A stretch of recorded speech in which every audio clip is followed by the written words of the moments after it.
Chapter 12 atoms. Number 1 topic है आपका alpha particles, scattering and Rutherford nuclear model of atom. यानी कि दो टॉपिक हैं यहाँ पर, एक अल्फा पार्टिकल स्कैटरिंग और एक है रदरफोर्ड न्यूक्लियर मॉडल। सबसे पहले अल्फा पार्टिकल को समझते हैं। देखिए बच्चों, इन 1906 Rutherford observe that when A sharp beam of alpha particles fall upon A photographic plate in vacuum A sharp image is obtained. एक शार्प इमेज बन जाती है।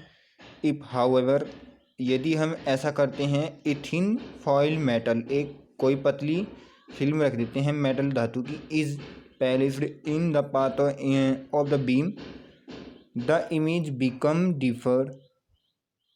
Diffuse. This is due to the scattering of alpha particles by the atoms of the foil. देखिए यहाँ पर कोई foils लिया गया, ये अल्फा पार्टिकल्स इधर आए, जो इसके बिल्कुल क्लोजली आएंगे, बिल्कुल पास आ रहे होंगे, न्यूक्लियस के बिल्कुल पास आ रहे होंगे, वो सबसे ज़्यादा इसके क्या हो जाएंगे, डिफ्रैक्टेड हो जाएंगे। लेकिन जो इससे बहुत ज़्यादा दूरी पर होंगे वो इसके अक्रॉस यानी कि आर पार हो जाएंगे। ये लिखा गया है थिन गोल्ड फॉइल। हमने यहाँ पर गोल्ड फॉइल लिया था, was taken to ensure that alpha particles was deflected by a single collision. Gold क्यों लिया? Gold foil was taken because gold can be beaten into a very thin foil and the capacity is very large for a deflection alpha particles, क्योंकि इसके अंदर deflection करने की सबसे ज़्यादा क्षमता है। सबसे बड़ी बात है कि यह क्या कर देती हैं, because gold can be beaten into very thin foil. ये इसको हम बहुत छोटी प्लेट में बदल सकते हैं गोल्ड को, और किसी भी मेटल को हम बहुत बारीक पतली प्लेट में नहीं बदल सकते, इसको बदल सकते हैं।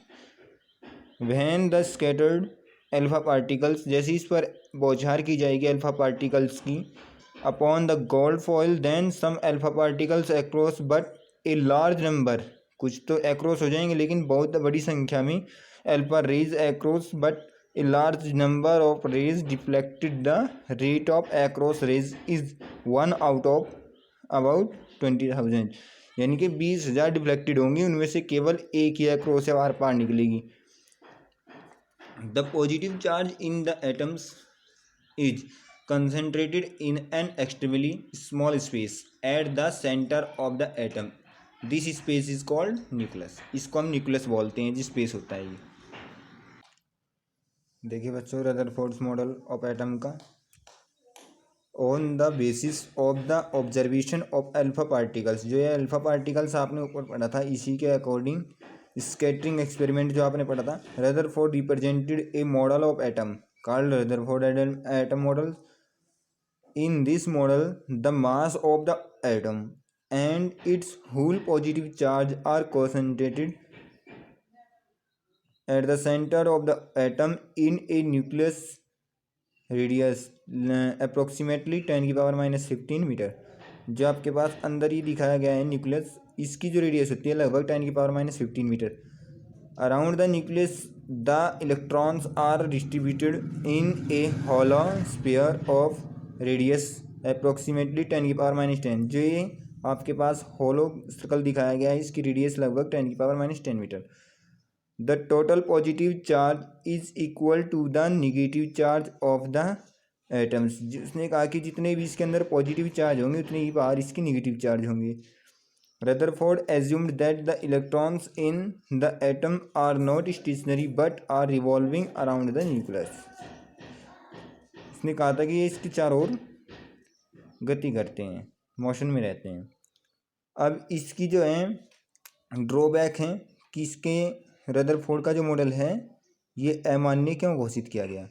इसके दो कारण हैं। नंबर एक तो है इसके एटम की पोजीशन, जो एटम की पोजीशन इसने बताई थी, तो एटम की पोजीशन के अकॉर्डिंग इसमें इलेक्ट्रोडायनामिक्स यानी कि इलेक्ट्रॉन की गति का जो अध्ययन है वो सही तरीके से नहीं किया गया था।